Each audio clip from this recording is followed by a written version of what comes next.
റൊസാരിയോയുടെ ചെറിയ തെരുവുകളിൽ ഫുട്ബോൾ സ്വപ്നം കണ്ട് ഓടിക്കളിച്ച ഒരു കൊച്ചു പയ്യൻ 11-ാം വയസ്സിൽ ഡോക്ടർ അവനോട് പറഞ്ഞു, നിനക്കിനി ഫുട്ബോൾ കളിക്കാനാവില്ല. അവനിൽ കണ്ടെത്തിയത് വളർച്ച മുരടിക്കുന്ന ഗ്രോത്ത് ഹോർമോൺ ഡെഫിഷ്യൻസിയായിരുന്നു.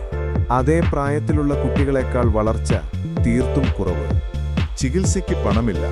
സ്വപ്നം പാതി വഴിയിൽ ഉപേക്ഷിക്കേണ്ടി വരുമെന്ന് തോന്നി. പക്ഷേ ആ കൊച്ചുമിടുക്കന്റെ കഴിവിൽ വിശ്വാസം വെച്ച് FC ബാഴ്സലോണ അവന്റെ മുഴുവൻ ചികിത്സാ ചെലവും ഏറ്റെടുത്തു.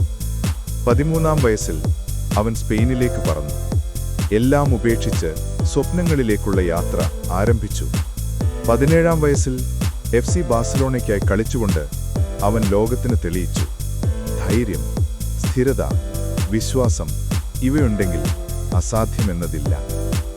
മെസ്സി തോറ്റു പിന്മാറിയിരുന്നെങ്കിൽ ലോകമെന്നവനെ തിരിച്ചറിയുമായിരുന്നില്ല. മെസ്സിയുടെ കഥ നമ്മോട് പറയുന്നത്, വിജയം അത്ഭുതമല്ല, അത് ധൈര്യത്തിന്റെ ഫലമാണ്.